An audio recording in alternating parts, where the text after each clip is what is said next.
А вот так выглядят улицы Ухты. Шторм здесь пронесся сегодня в середине дня. Картина аналогична той, что накануне наблюдалась на юге республики. Залиты не только улицы и дворы, вода гуляла даже в помещениях. На основе снятых ухтинцами видеосвидетельств мы подготовили небольшой ролик, характеризующий стихию.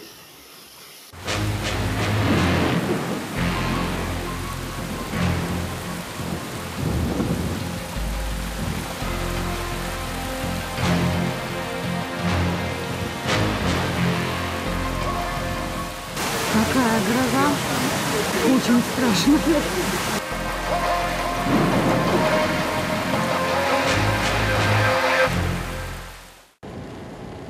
Не видят в этом ничего удивительного только синоптики. Типичный для макушки лета сценарий обязательно повторится. Сейчас регион находится во власти южного циклона, мол, поэтому так тепло и влажно. Спокойная погода будет довольно часто чередоваться проливными дождями с грозами. Исключение Воркута, там до сих пор весна.